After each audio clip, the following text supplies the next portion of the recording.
The Morning Drive podcast from Double T 97.3 is presented by Cantex Roofing and Construction. I'm Mike Hebert, owner of Cantex Roofing and Construction. Every day is game day, and we'll get it right when it comes to your roofing, construction, windows, and mirrors. Call Cantex Roofing and Construction today. Together, we are one serving you. Do you have any desire, Jamie, to go to Australia? Yes, absolutely. Okay. Would love to go. There is maybe a place, I don't know if you want to avoid it, but you could go to it. Just be careful if you've got your cell phone in your hand. Which is, pretty much all the time with me.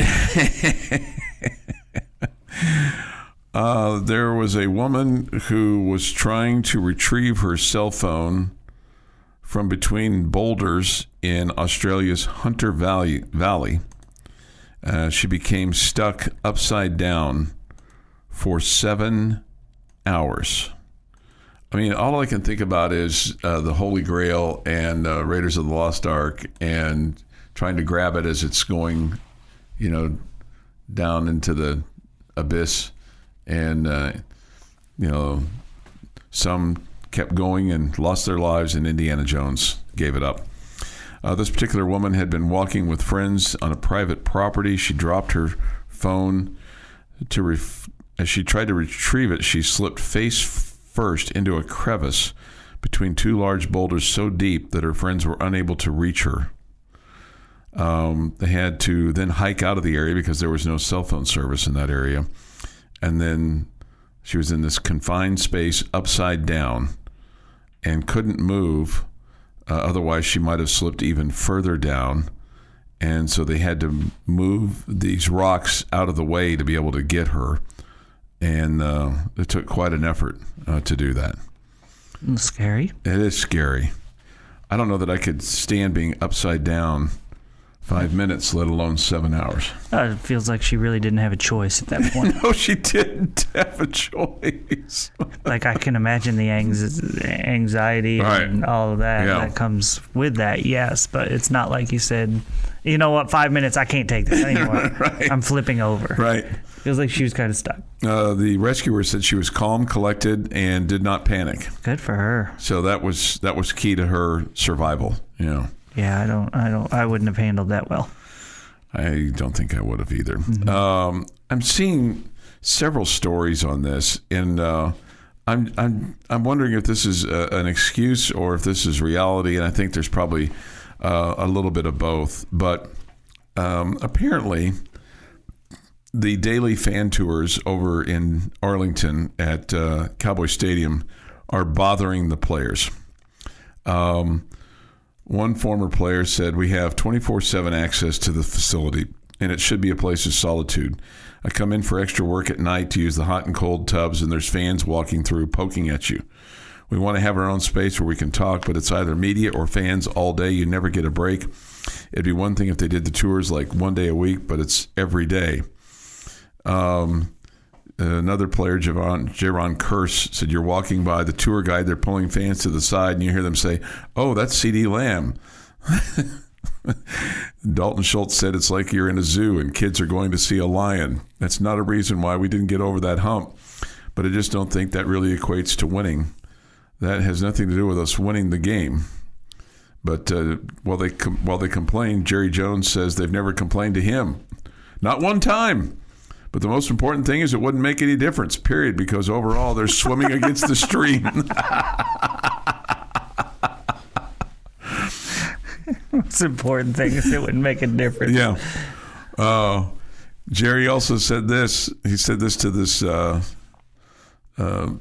name, I think it's her. Her name is Kaylin Kaler of ESPN.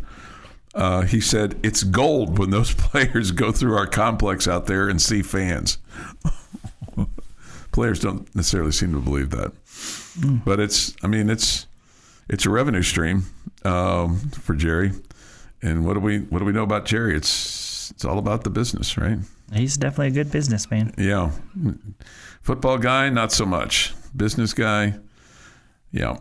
And then the other thing that was fascinating to me about Jerry here from the last couple of days is his visit with the Dallas radio host, whom he had threatened to get fired or to fire, even though he doesn't have any control over them. He said, I don't have anything to say about last week. I'm surprised that last week got the attention it got. He also said, doing the twice weekly, he's on twice a week with these guys, called it a privilege, and that he acknowledged that he expects to get many of the questions that he receives. Goes on to say Derrick Henry didn't fit because principally of managing the cap and in anticipation of the players that we were going to sign weeks later, in anticipation of the players we're going to be signing in the future. Oh, my God. Well, so anyway, he also said this he said Cowboy issues are more about holding your blocks and not making mistakes and having receivers running through tough man-to-man coverage, about not designing bad plays or designing bad concept. He said there are some execution issues, and at some level it's about talent. Even though the man in charge of the talent, the Cowboys said, surprise, he really likes the team's talent. This is from the article. And there is something to be said for that, right? The coaches aren't drawing up plays to be unsuccessful. At some point in time, whether it's high school, college, or professional, the players got to play, and players have to execute. Yes, I would agree with that completely.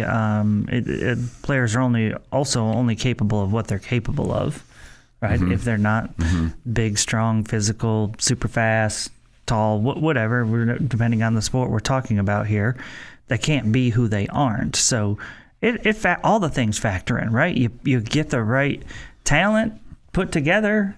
You design and call the right plays at the right time against the right team, and then your players have to execute them. So it takes talent acquisition, general manager. Mm-hmm. It takes calling the right plays and coaching up the players, coaches. It takes the players executing on the field, players, to make it all work. When you see a team like the Cowboys right now that looks like they don't have enough talent, you have to, look at talent acquisition, right? Mm-hmm. And I think when you hear the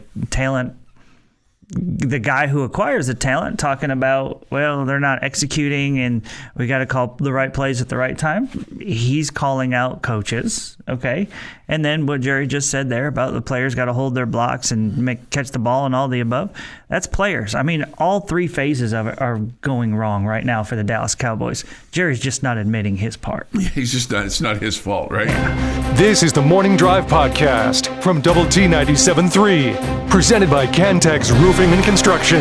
Time for this day in sports history. Today is the 24th day of October 2024. 10/24/24. October 24th, 24th. Okay? 10/24/24. I've been missing that some of these months. I've been glossing over it, so I wanted to make sure I got an extra emphasis on 10/24/24 today. Okay. About to ruin Chuck's day here. Because I screwed up yesterday when we were talking about the Red Raider thing where I mentioned the same thing from the day before. I was like, that's not what that's supposed to be. So we're going to go back to 10/23/24. And this is in 2010. What was the Tech one I screwed up? That's the one I got to fix. Yeah, you got to fix it, right? Alex Torres has 6 catches for 133 yards yesterday in 2010. And Matt Williams made a 36-yard field goal with 2 minutes, 3 seconds left to help Texas Tech beat Colorado 27-24. Okay. So that was yesterday. And then 14 years ago. Today, on 10/24/24. 1939, Joe DiMaggio wins the AL MVP. Jimmy Fox is the runner-up. 1953, in a season where Texas Tech would go 11-1, the Red Raiders rout New Mexico State 71-0 here in Lubbock. That's taking care of business there. Yes, sir. Yes. 1963, and I'm always like, I know in my head they didn't play at the same time, but the fact that Joe DiMaggio's MVP season was in 39, Sandy Koufax is unanimously the Cy Young Award winner on this day in 63. How far apart those those seasons are. Mm-hmm. And I know they didn't play at the same, it just feels like they did. And I know they didn't. 1964, In a game with downpour and a delay for golf ball size hail, Texas Tech holds SMU to 37 offensive yards in a 12-0 win. And what year again was that? 1964. Wow. So when someone says, we don't play defense in West Texas, 37 yards. I call that defense. That's pretty good.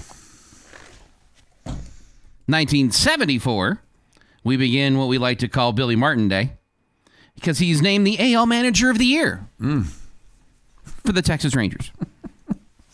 You know, he had unbelievable success with a lot of teams as a manager. I mean, he had success with the Twins, the Tigers, obviously the Yankees. Right? You know who he didn't have success with, though? On this day in 1979? A marshmallow salesman. As he puts his job in jeopardy after punching one. Yeah. One, didn't know there were marshmallow salesmen until Billy Martin started appearing in my life. And two, didn't know that you could punch one in the face.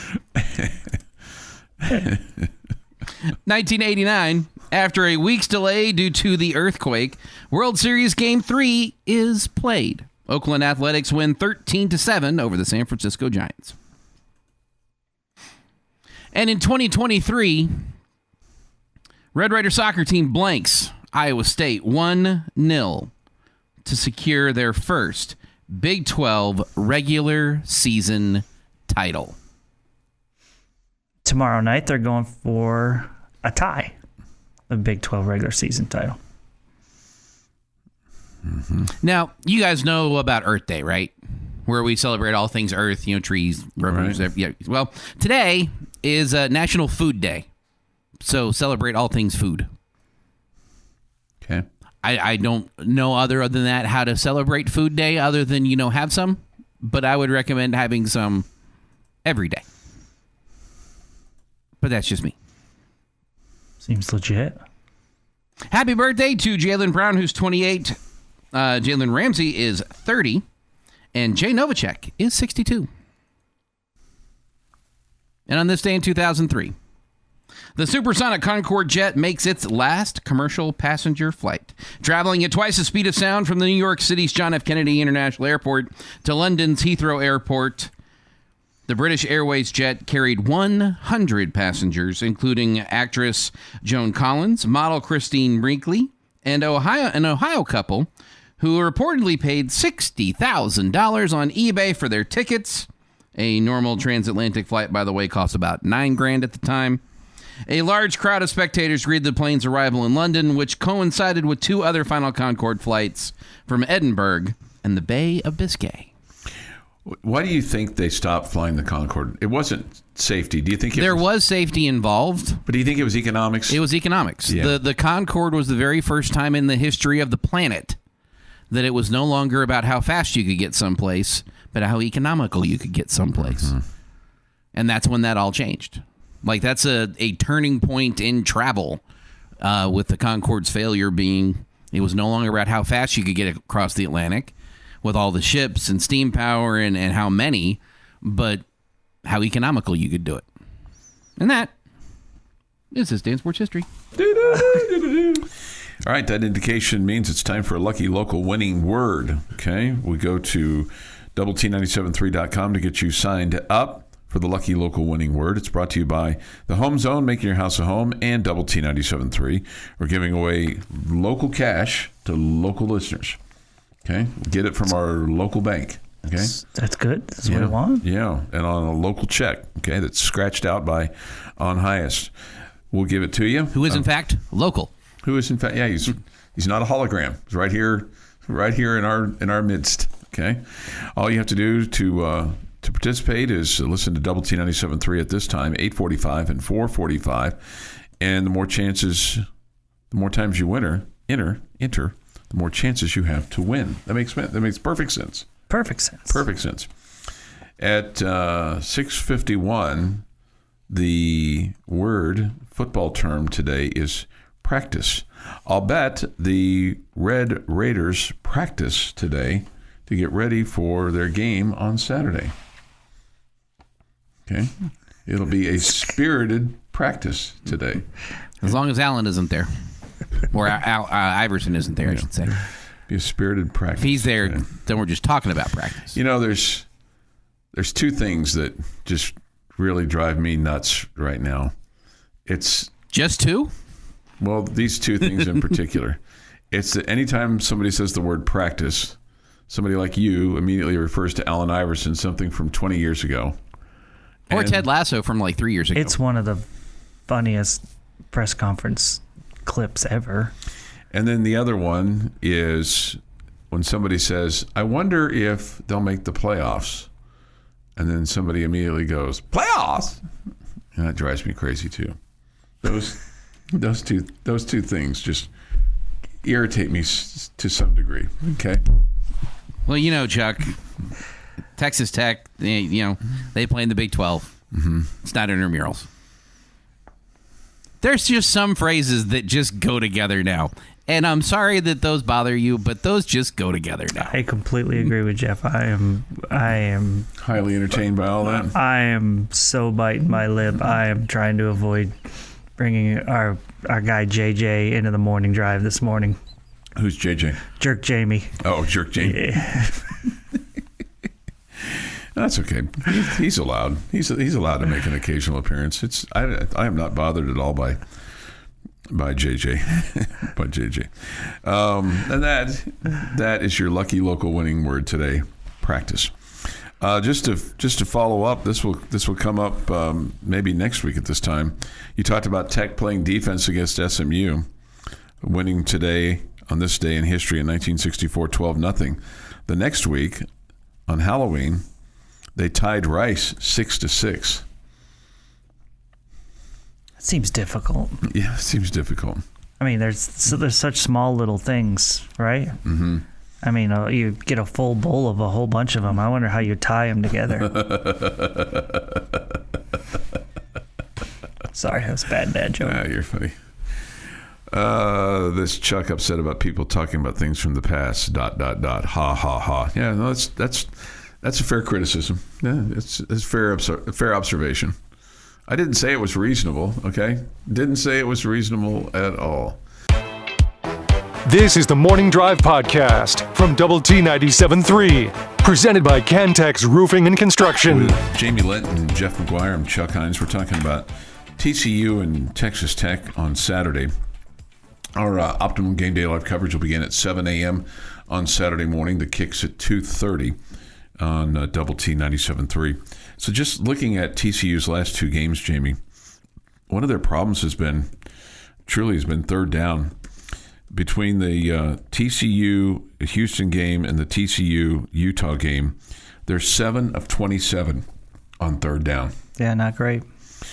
Not great. And the other problem that they have is starting early. Told you about what they did, against Houston in terms of their start. Well, their start, last week against Utah was also pretty dreadful, in which they start off with a fumble and then a punt. So, a fumble and a missed field goal, then a punt. Then they finally got a field goal on their fourth possession. And they only scored 3 points in the second half in that game. So, obviously when you only score 13, it's not like there's a huge number of scoring opportunities. Mm-hmm. But when you look at them... Bless you. Thank you. I'm so sorry. In the quarter by quarter, they have struggled to get off to a good start in games. They've been outscored in the first quarter 38-45, but they've outscored their opponents 82-61 in the second quarter. Conversely, for Texas Tech to start off the games, they started off in the first quarter 80-45, and then second quarter 87-31. Problem is, you've been getting outscored in the second half, especially in the fourth quarter, 74-59, and third quarter, 57-38. So maybe there's an opportunity here early on, not necessarily put the game away, but separate yourself a little bit from TCU if you can keep those trends going forward on Saturday. I think after last weekend, it's imperative for you to get off to a good start. Yeah. And just not get down 14 or 10-0 and just feel like, man, maybe we're not that good. You gotta regain the hope and the belief and all that good stuff for that team. So I think, I'm never gonna say I'm never gonna tell you it's okay to get off to a bad start. Obviously you can survive some starts easier than you can others when you're just getting blown out of the water, but I just think this game is one of those games where I would worry about the team if they got down, 2 touchdowns or something in the first quarter. I would really worry about the psyche of the squad. Yeah, is it one that there's going to kind of pack it in for the day? Yep. So you talk about their quarterback, and he's good. Plus, the other part of it is you want to run the football, right? You don't want to be playing catch up. Now, if you're down 14-0 in the first quarter, it shouldn't change your offensive game plan. You still should be able to run the football. It's not like you're airing it out at that point and they're 2-minute offense or anything like that. So that shouldn't change things. But you want to be able to run the football. To me, the key in this game, they throw it well, you don't defend it well. You run it well, they don't stop the run very well. 3 times this season already, they've given up 200 yards on the ground. You have to run the football well in this game. Taj has to have a big game. We got to keep their offense off the field. So you want to control the clock. You want to shorten the number of possessions in this game, right, by running the football. So this has got to be a big Taj Brooks day if you're going to win it. You got to protect your defense with your offense staying on the field. TCU opponents have rushed the ball 271 times for 1,149 yards net. TCU itself has run the ball 210 times for 703 yards. When you look at Texas Tech, the Red Raiders have rushed it 235 times for 1,171 yards. So, and Taj Brooks has 804 yards all by himself. So, Taj by himself has 100 yards more than TCU does as a team. That's really all you need to know right there. Well, so look at TCU's passing and what they're doing through the air, and then looking what the Red Raiders are allowing through the air. And as a Red Raider fan, you start to get nervous. Yeah, because the TCU quarterback, Josh Hoover, is 184 of 277. He has thrown 6 interceptions, but he's thrown for 2,270 yards, which is all but 50 of their yards on the season. And then you look at the Texas Tech defense and what the Red Raiders have given up. Tech has given up 2,122 yards in passing. But Red Raider defenders have picked off the ball 8 times. Opponents are 164 of 265 with 8 interceptions. Texas Tech, conversely, 183 of 288, 4 interceptions, 1 by Cam Brown and 3 by Baron Morton, one of which was this past weekend. And Baron has thrown 17 touchdowns on the season. So, you got a little bit of a dual threat, but I think you're exactly right. And so now it becomes okay that offensive line, which you talk about this every game, no matter what the level is. It's just imperative that they're opening up holes or containing blocks or straining, as Coach McGuire likes to say, to get Taj Brooks an opening that allows him to go through and gets all the yards that he can get. That's really what it kind of comes down to. And then can you get your defense off the field? And that's the thing. You've been decent on third down. Opponents are 38 of 95 against you for 40%. Tech's at 47%.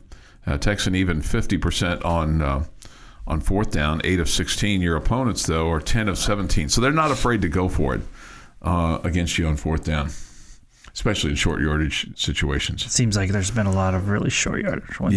Yeah. And so as a result, you're not going to scare anybody with your defense right now in terms of, it's 4th and 1. We got to go ahead and punt. No, they're like, 4th and 1. We can get a yard against this defense.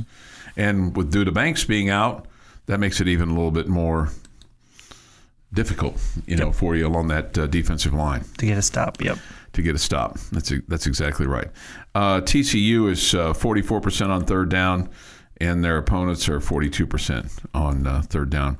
And their TCU likes to go for it. They're 9 of 12 so far on fourth down. Their opponents are just 3 of 11 on fourth down. So that's gives you kind of a little bit of an insight. The one thing about TCU is, in addition to their ability to throw the ball, they too have receivers that can catch it. They've got 3 that have over 30 receptions. One has over 40. And one of their guys, Savion Williams, in the last game took some direct snaps. So you have to be cognizant of that.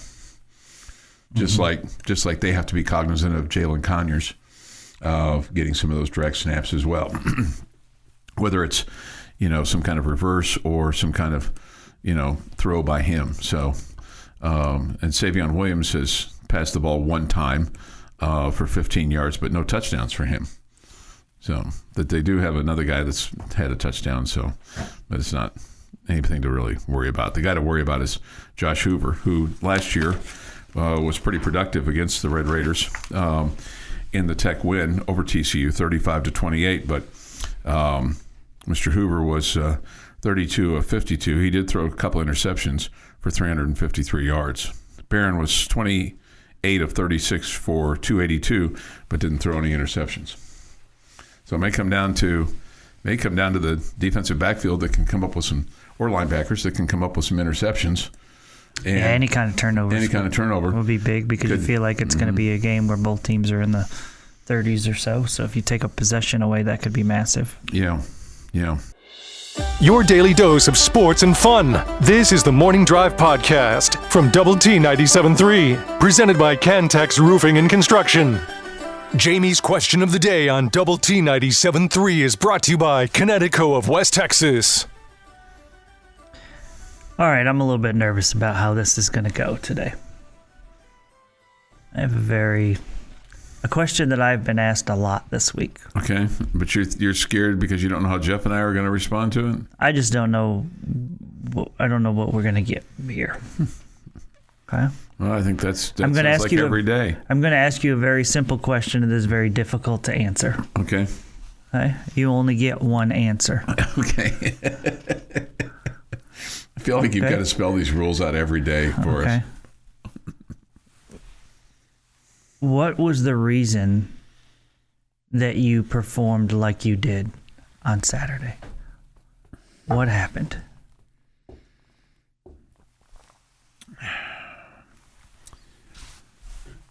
I don't think you were prepared. I think they anticipated a certain style of play from Baylor and didn't anticipate outside the box of what Baylor could prepare to do against you. And so as a result, the game plan that you had prepared against them, you could almost throw it away from the very beginning because it wasn't what you were seeing on the field. On both sides of the ball?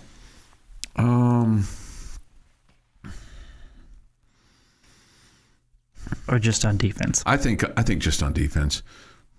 I think just on defense.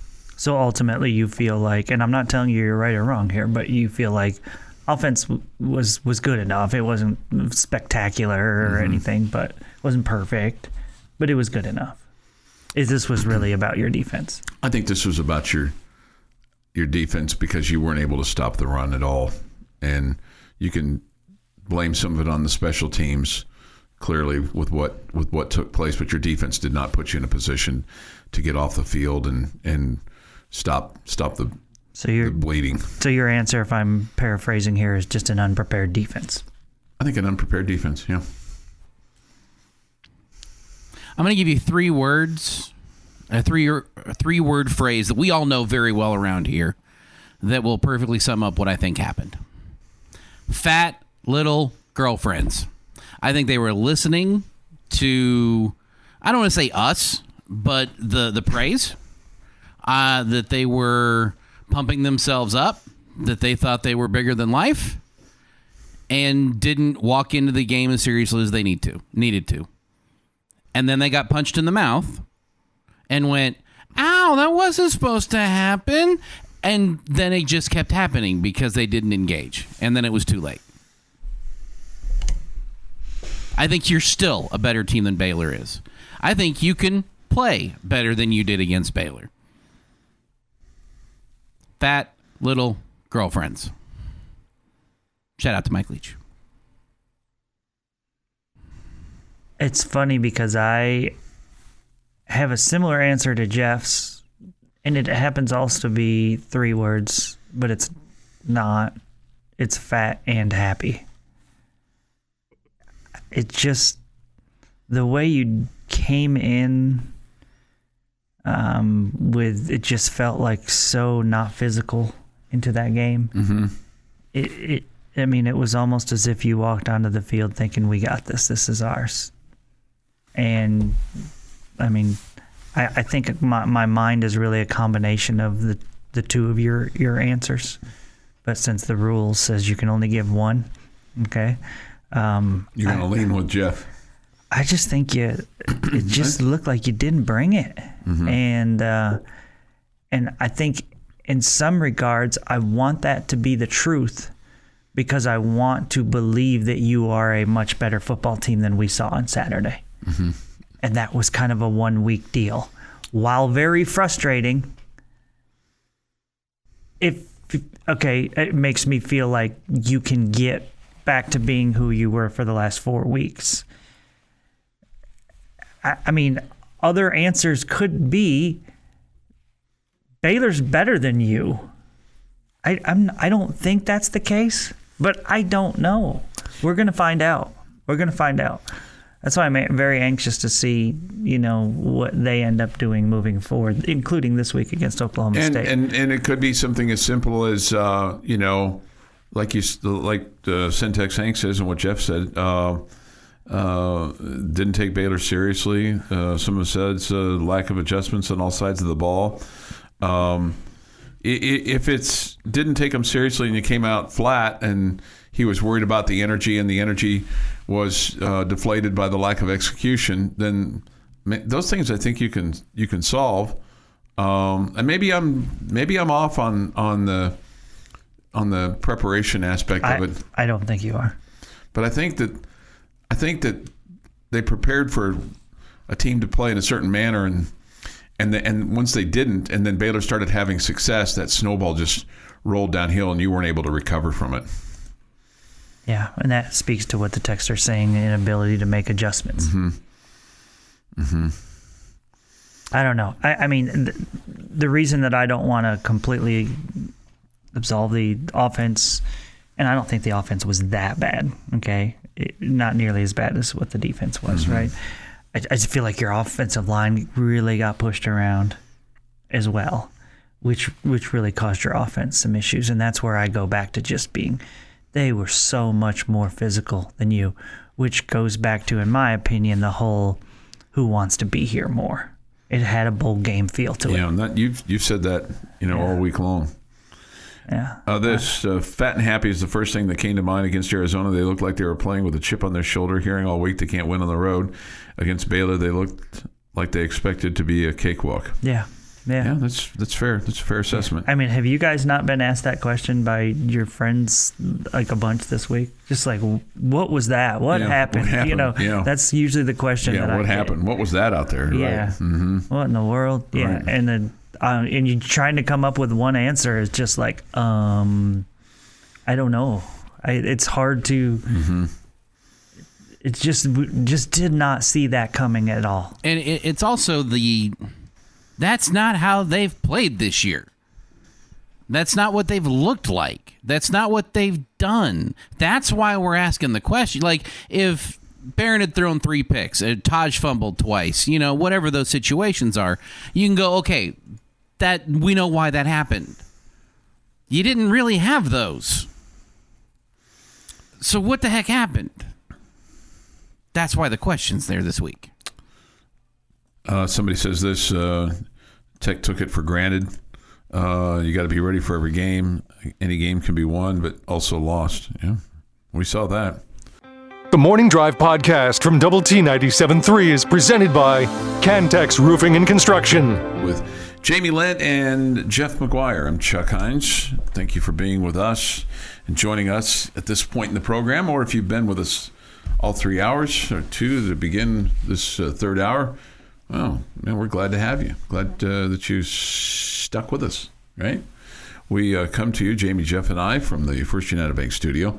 Thoughts, comments, Yates Flooring Center chat line. Go to WT973.com for that, or the mobile app. Visual Edge IT hotline open to 806-771-0973. We'll have high school football on the air for you tonight. Coronado plays at Amarillo High School.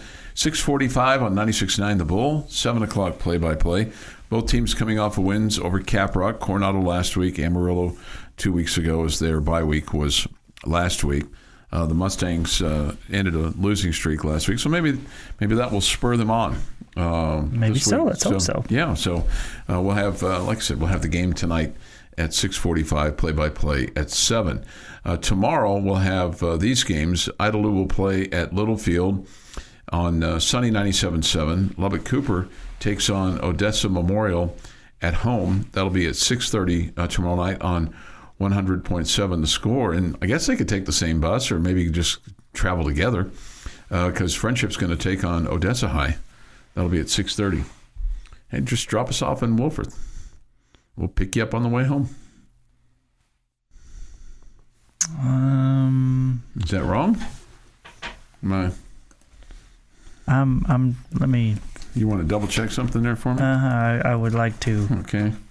Maybe a little upon further review coming here with regard to one of those teams? Yeah. At any rate, we'll have high school football on the air for you tomorrow night. Double T 97.3 will have Friendship in Odessa at 6:30, play-by-play at 7. I've never heard of Odessa Memorial. Well, that's what That's Wichita Falls Memorial. Wichita Falls Memorial. Okay, that makes more sense. Yeah. That makes more sense. So we'll get that. So we don't need to use the same bus, because then we'll. They're not gonna go from Wichita Falls to Odessa to swing by and pick them up. Yeah. Oh well, that's the way the old ball bounces sometimes. Yeah. That was a basketball that had a lump in it this morning. Liberty is off this week, just in case you wanted to know. They'll be next in action on November the 1st against Estacado. So, yeah, this is the new school that was made out of a couple of schools there in Wichita Falls Memorial. They tore down 2 schools and they built a new one. Okay, so there's a lot of schools named Memorial. That's the new Friendship School. It's going to be Memorial as well. Didn't Panthers. They tear down 3 schools to get 2? Maybe I think that's what they did. Yeah, I think you're right. 3 to get 2. 3 to get 2, at least. He was close enough, Jeff. Yeah. Yeah. We appear to have lost some of our laser focusedness. Well, I had some help on that. I never said I was laser focused. Yeah. And also, Friendship is home because it's homecoming. Right. Yeah. So I said they were home. Well, then why would they be on any buses together? I'm talking about the Odessa kids. The Odessa kids. The Odessa kids. That's what I meant by that. I was trying to be cute, and it didn't work out. Yeah. I think it's been pretty clear that I'm not necessarily cute. The Estacado Matadors tomorrow will be playing at home against Borger. And then next week they take on Liberty. Okay, so and Estacado's on a bit of a roll. They've won 3 straight after losing 4 straight. So, and for Friendship, it's their homecoming. Okay, like you said, it's their homecoming. There's a lot that's going on tomorrow to choose from. Mm-hmm. I mean, go watch homecoming for Friendship. You can go watch Tech soccer against BYU with a huge match. Right. You know, or you can stay home and watch the World Series. Right. Or you can do what we're doing, which is the thing you don't want to do the most. Is we're going to some party and talk to people. We're going to carve pumpkins tomorrow night. The Phenoms and I. No, I would much rather do that than go to some gathering and have to talk to people. Yeah, you don't have to talk to. Just got to get the pumpkin guts out. Need some gloves. The little Phenom will use gloves. Good. Yeah, he will probably use gloves. He's, I think, got that same kind of non-desire to touch the pumpkin guts that you do. It's good for him. The slime he doesn't particularly care for, I don't think. You guys going to do anything with the seeds?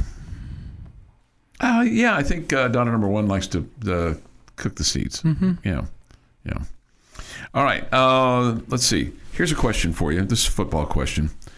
If Texas Tech loses Saturday, does it prove Tech is top of the bottom of the league or middle of the league type of team?